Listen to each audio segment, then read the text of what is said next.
one identifies as gay, the other one would identify as gay 100% of the time. In the same way that you've got one identical twin with brown hair, your other identical twin isn't always going to have brown hair because you have the exact same DNA. But they did a twin study and discovered that when one identical twin identified as gay had these feelings toward the same person, same-sex person, the other one had those same feelings only 11% of the time. Not 100%, 11. Which proves that it's not a genetic thing. People are not born that way. That's like saying, I was born an English speaker. You know, because it's all I've ever done. It's all I've ever known. I was born that way. No, if you were born into another country, you would be speaking a different language. We're not born that way. Also, the other part of the lie is you can't change. Unfortunately, when people do change, they often don't tell their stories, and so people aren't hearing that this is a possibility. At least thousands and probably more of people have reported a significant change in their same-sex attractions to allow them to be attracted to the opposite sex. As a matter of fact, that is a picture of the wedding of my friends Nancy and Eugene. I met Eugene at Living Hope. He had spent several years deep in the gay lifestyle in Dallas. I knew Nancy from church. And I was a bridesmaid in their wedding. I was the world's oldest bridesmaid at their wedding. And these two people have been happily married for 22 years. They have this beautiful child who's now an adult. And he is still faithful to her, he is still attracted to her, because he started walking closely with Jesus and he was discipled. It was all a discipleship matter, and as he spent more and more time with the Lord, it's like, Jesus, who do you say I am? What does your word tell me about how you made me to be? He drifted into the man that God intended for him to be. It's not that he's not tempted, because, you know, memories are still there, but that is a picture that they say doesn't ever happen, of a happily married couple who are still faithful to each other. Change is possible. There were former homosexuals in the church at Corinth. 1 Corinthians 6:11 has a list of, it's called a vice list, a list of sins.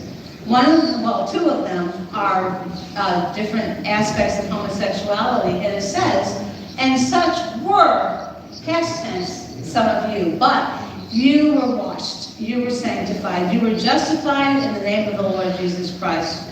There were former homosexuals in the church at Corinth. That was 2,000 years ago. It's still happening today. Now, these are some lies that you may or may not have been hearing, but they're everywhere in the culture. The first one about transgender is that people can be born into the wrong body. This is absolutely not true. God is the one who ordains from the moment we are conceived whether we will be male or female. He is the one that knits us together in our mother's womb. No one is born in the wrong body. This is a thinking disorder, not a biological problem that needs to be fixed. Can you imagine?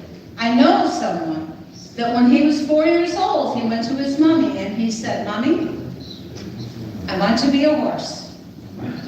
And she said, Ricky, you are not a horse. You are a boy. I am not going to build you a stable. I am not going to feed you hay. I'm going to speak truth to you. You are not a horse. You are a boy. And being wise, he went, okay. But these days, when children, I saw just yesterday a mother saying, my son identifies as a cat, and I am supporting him in that. And I took him to a veterinarian, and the veterinarian discriminated against him and said, I cannot treat your son because he has a human body and I'm only trained in animal body. bodies. And she said, "You are discriminating. My son is a cat." Do you see what I mean about a thinking disorder? And so when a boy says, "I am a girl," or a girl says, "I am a boy," that is a thinking disorder. There's no biological problem there. We've always had some children who didn't feel comfortable in their bodies, who were unhappy with their gender, but until recently, because they've done the studies, but depending on the study, between 70 and 92% of the children, if they don't like being the gender that they are, if you just let them go through puberty, puberty flips things and resets their sense of masculinity and femininity. And if you just wait, puberty will reset the discomfort and people get used to it. The problem in our culture is we have taught each other to make idols of comfort. I deserve to be comfortable all the time, and something is terribly wrong if I am not comfortable. And so if you've got teenagers going, "I don't like this new body I'm getting. I don't like what's happening to me. I don't like the way I feel. I don't like the way I look." Instead of going, everybody goes through that. Adolescence is hard. It is uncomfortable. But you were made to do hard things. You can make it through. Now we say, "Oh, okay, well, we'll just follow your lead. And you can drive this bus." So we just need to let kids finish growing up. Another lie. People actually are the gender that they prefer to be. But feelings don't determine reality. God determines reality. And God is the one who chooses whether one is male or female. Transgender ideology elevates feelings above what is objectively true. Can you imagine what would happen if we did things like, if we go into a school and go, "I feel that 2 + 2 is 5. And my math teacher is counting me wrong, and it's hurting my feelings. Because for me, 2 + 2 is 5. You can't live in a world like that, because it's objectively true that 2 + 2 is 4. The real world says 2 + 2 will only be 4, but when it comes to feelings, we put that in a separate category. There's a huge aspect of what's feeding this called social contagion, where kids are making each other feel differently than they generally do, simply because of what they're seeing on their phone with TikTok and Tumblr especially. Massive numbers of teen girls, particularly, who are identifying as trans. And the question is, do you feel uncomfortable in your body? "Oh, yes, I do." "Oh, that means you're trans." You know what? It's not that you're trans.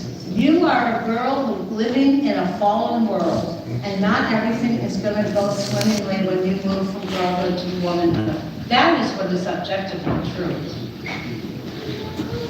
There's a brilliant writer named Abigail Schreier who wrote a book called Peasant Girls Who Struggle Socially in Adolescence and Tend to Hate Their Bodies.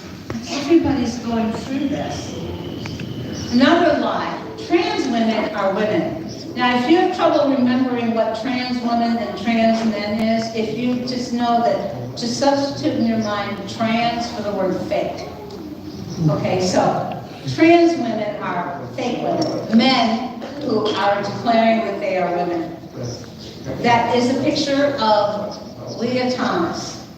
Born William Thomas, was a swimmer on the University of Pennsylvania swimming team, as a spectacularly mediocre swimmer as a man, and then decided, "I am now identifying as female, you need to let me compete with the other female swimmers." And even this mediocre male swimmer blew the female swimmers out of the water because he's male. So there are advantages particularly once a male has gone through puberty. Males possess larger lung capacity, their bones are longer and stronger, their metabolism is higher, they have greater strength and speed than females. All of those things give them an advantage over females physically, which is why most sports have always been separated by gender, because our bodies are not equal. It's totally not fair to give someone with so much advantage physically in a competition. And of course, what's happening is boys who are declaring they're girls are moving into sports, and they're taking away the scholarships and educational opportunities from girls and women simply by saying, I'm a girl, I said I am, you have to go along with it, or I will sue you because you are being ugly and bigoted and transphobic, and you can't do that. Here's the thing. People who are born male, who can only father babies and never give birth to them, are not women. Trans women are not women. Trans women are men pretending to be women, but they're not. Another lie. Mental health issues and autism have nothing to do with transgender. There is such a high prevalence of depression and anxiety and self-harm and isolation among those who identify as trans. Many of the times they're holed up in their room, online for most of the day, not feeling like they connect with other people, because that's part of autism, is feeling very different, not catching the social cues that make you fit into a group. There's an amazing number of people on the autism spectrum who are encouraging each other to identify as trans.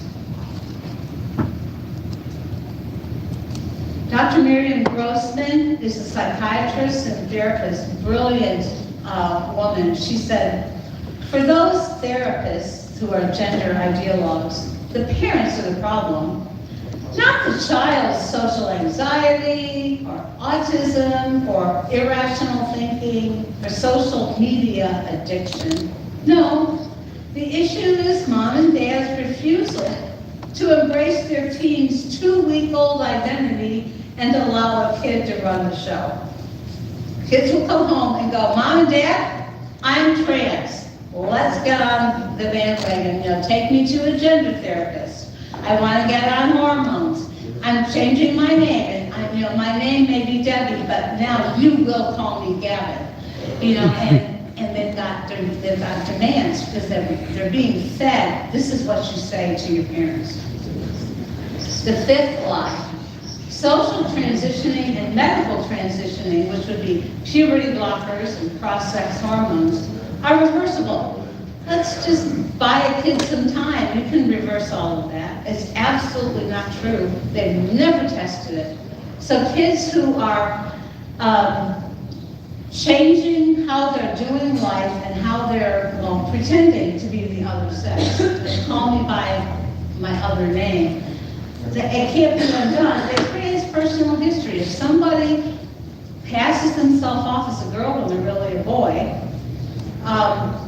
and everybody thinks you're a girl, you can't go back and undo all those years. This is a picture of Jazz Jennings.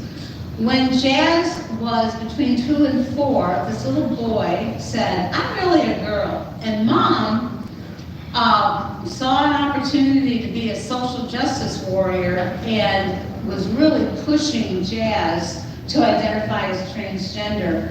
And he has a reality TV show, I Am Jazz, went on cross-sex hormones and puberty blockers. As a boy, never experienced puberty, male puberty, but when he was, I think, 16, underwent the knife, and they cut off his penis to try to create what they call a neo-vagina, to pretend that he had a female body. Well, since he never went through puberty, he didn't, all of the tissue that happens in the genital areas, it didn't grow. So you had the genitals of a child, and suddenly they're trying to turn it into the genitals of an adult. All kinds of complications came from it. It's child abuse is what it is, but this is a very famous person now.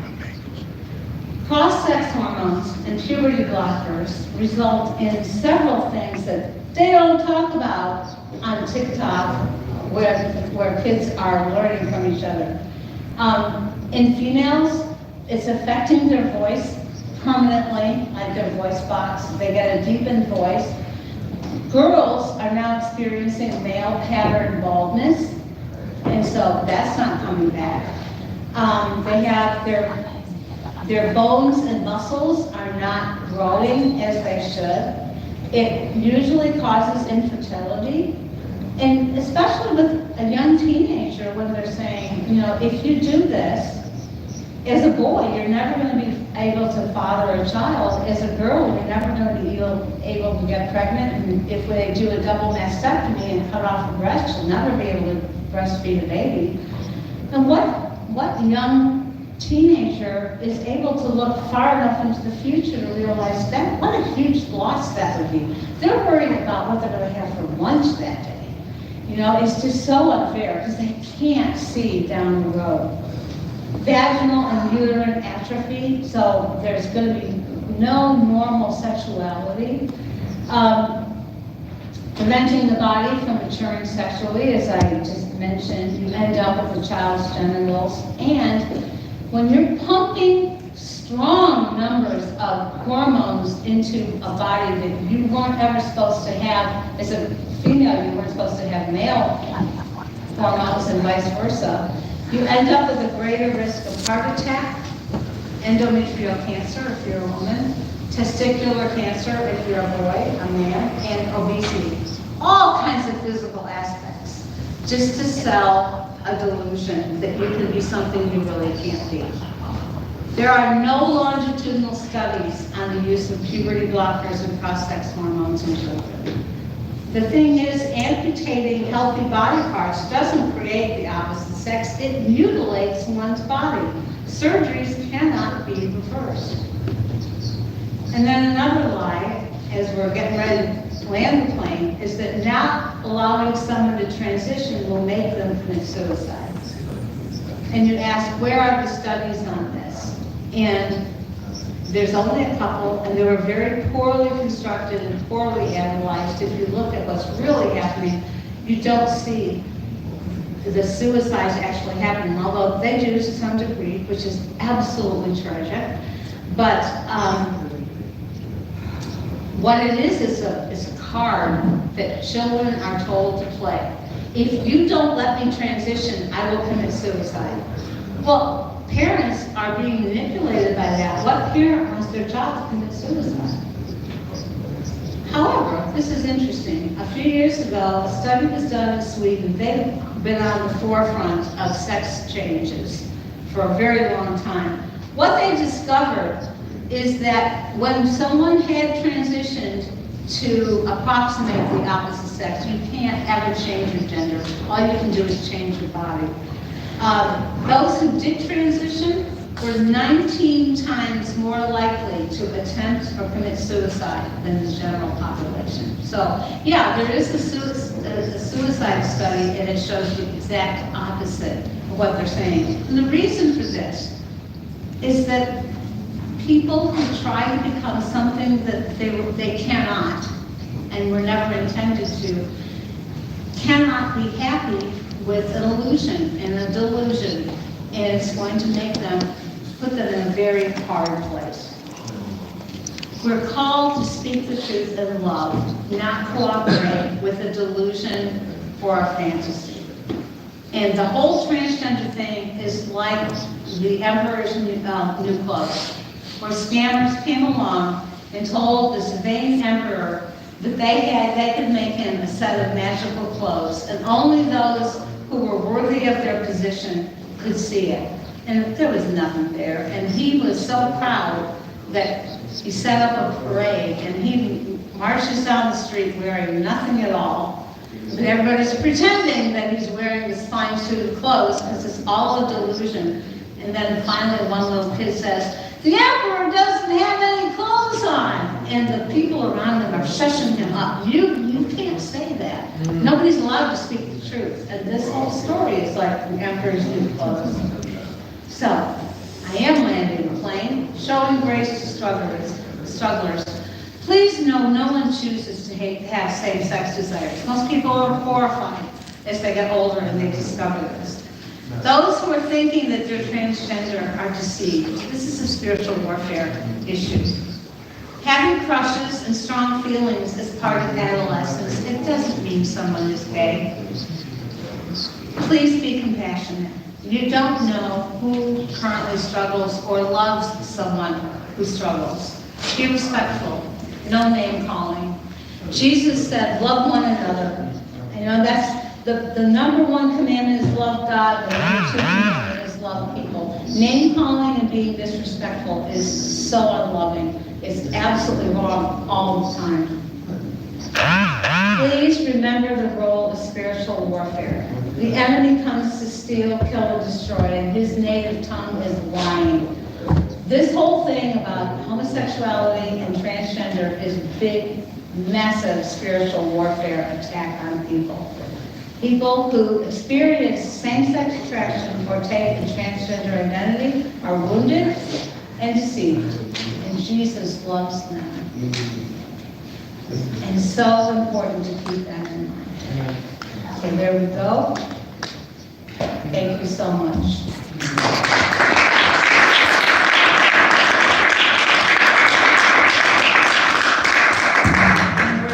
We're still on an hour ahead of schedule.